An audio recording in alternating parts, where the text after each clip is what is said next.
Or ito yung nagsasabi na tinatry siyang i-bribe ni Baldwin ng 50K pero hindi niya tinanggap. Pero nagmamasid siya. Nakukonsensya na rin yung taong ito. Ito, babasahin ko siya. Ito yung sa totoo lang, nasobrahan niya ng bugbog. Na-confirm kasi nila na pasa si Rene sa 17 na maglalaro sa UAAP. Yung mga test training ay lagi siyang nauuna. Matapos, even si Divine, pasok din sa 70. May maliligwak sa kanila, then hindi nila accept, pero better sila, kaya dinala sa bugbog as their welcome gesture nila. Pero since yung iba na hindi man na naging part ng team si Rene, parang hindi tinanggap na naging part si Rene sa team daw. Pinuruhan talaga, anim yan sila na pumuro na pananakit kay Rene. Sa sobrang sakit doon, hindi makahinga si Rene. Namutla, nawala ng malay, ginigising nila at hindi magising. Nagkagulo sila na yung ibang student athlete, sinisisi na yung anim.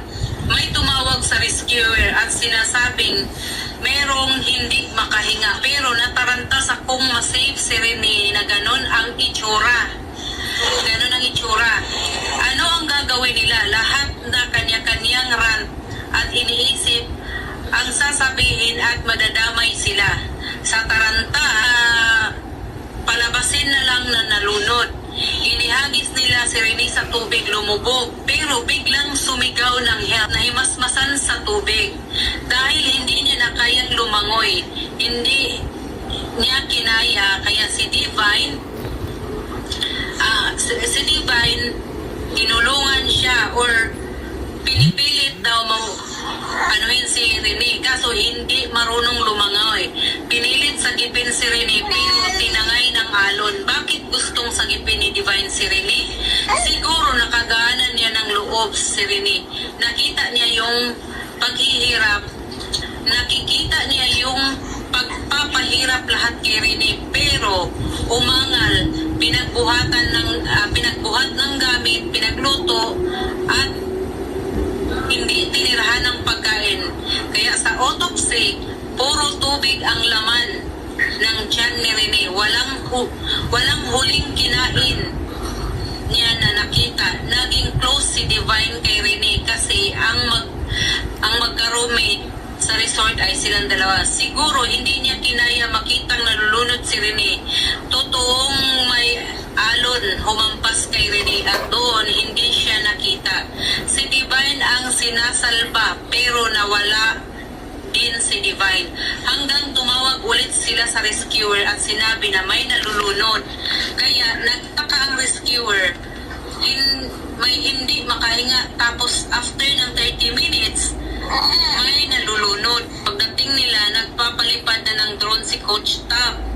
Ano ibig sabihin nun?